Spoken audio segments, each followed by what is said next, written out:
יש לך ילד. אתה יכול רענן לתפוס את זה? כמה צעירים. לא הצלחת לתפוס אותה, זה אחרי זה עולה לאינסטוש. יש לי אותך בעסק. יש. רגע. ממש מוכרת, כאילו. בעוונותיי. נצלם איתה עכשיו, בעמדה. נבוא אליהם. אני עכשיו מה זה בטוחה עכשיו?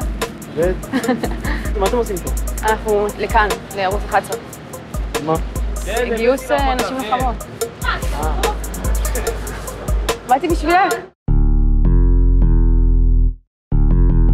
כשהתגייסתי באוגוסט 12 לפרקליטות הצבאית עם פרופיל 64 על אסתמה לא פעילה, רציתי לעבור לקרבי, אבל כל מי שסיפרתי לו על זה צחק עליי.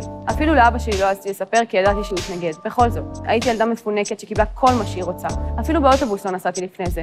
אחת כמוני, בטירונות קרבית. אז כן, דווקא כן. הייתי עקשנית, ואחרי שנה של מלחמות להעלות את הפרופיל, הצלחתי לעבור לטירונות קרבית. בהמשך עשיתי גם קורס מ"כים והייתי האישה הראשונה בחטיבת החילוץ וההצלה שהייתה קשרית מג"ד. בכיתי לא מעט, מודה, וכמו הרבה חיילים אחרים שאלתי את עצמי למה אני צריכה את זה. אבל למדתי להכיר את עצמי מחדש, למתוח את הגבולות שלי, להתחשל, להתחזק, נהייתי אישה עצמאית ודעתני. גם הכרתי חברים לכל החיים, חברים שלא הייתי מכירה בשום מקום אחר ולא בנסיבות אחרות. אף פעם לא הרגשתי נחותה לעומת הגברים ביחידה. נכון, בהתחלה היו מי שזלזלו ואמרו שאנחנו לא יכולות להשתוות אליהם, אבל בסוף גם הם שינו את דעתם, כי הם ראו שאנחנו עומדות בכל המשימות ועושות הכל, לפעמים אפילו יותר טוב מהם. אז למה יש התנגדות ליחידות מעורבות? אם נשים רגע בצד את הטיעונים הדתיים, רוב הטיעונים האחרים נובעים מפחד לא מבוסס, כמו הטרדות מיניות ויחסים בין חיילים לחיילות, רומנים, אהבות, כל מיני דברים כאלה. איפה נשים לא מוטרדות? דווקא בגלל שנשים נתפסות במקומות שונים כאובייקט חלש, הן מוטרדות. ואני יכולה להרגיע שאצלנו בפלוגה, הטרדות מיניות לא היו אישיו. להפך, הבנים ראו בנו כשוות להם, כאחיות לנשק. ובנוגע לסיפורי אהבה, היו.